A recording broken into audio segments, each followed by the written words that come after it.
Bonjour, je suis Violaine Kiefer, professeure de chant et chanteuse d'opéra. Je vais répondre aujourd'hui à la question « Comment faire pour chanter plus ou moins fort ?» Il ne faut pas confondre le terme puissance vocale et intensité du son. La puissance vocale concerne la qualité harmonique, dite la nature de la voix, c'est-à-dire le timbre.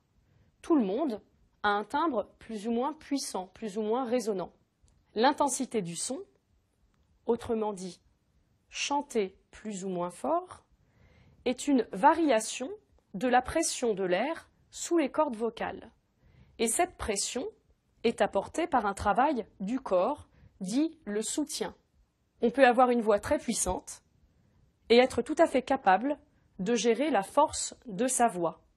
Contrairement aux chanteurs de variété, qui n'ont pas forcément besoin d'optimiser leur timbre en termes de puissance vocale, car ils sont amplifiés par un micro, les chanteurs d'opéra ont tous une voix puissante, car sinon ils ne pourraient pas laisser leur voix résonner dans un théâtre.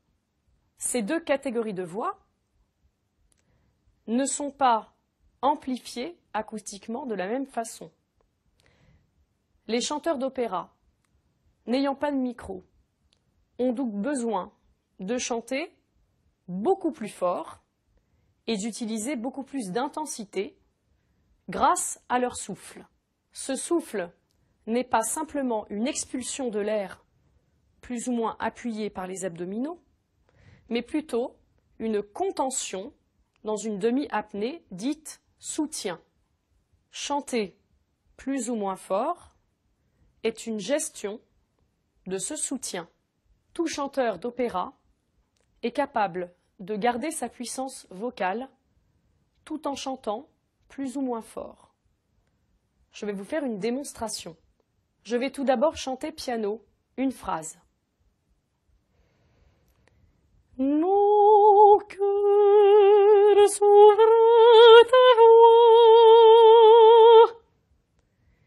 Puis je vais chanter cette phrase 2 fois plus fort, en donnant 2 fois plus d'appui dans mon corps et de résistance.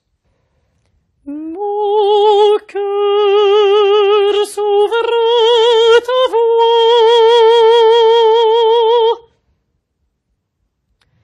L'effort ne réside absolument pas sur l'appui des cordes vocales, mais dans l'appui du souffle. À la question « Comment faire pour chanter plus ou moins fort ?», je répondrai qu'il faut tout simplement plus travailler corporellement et ne jamais tendre ses cordes vocales. Chanter n'étant pas crier, il faut savoir contrôler son débit d'air et soutenir sa voix en contenant son souffle comme dans une demi-apnée. C'est ce qui apporte puissance et possibilité de varier l'intensité du son.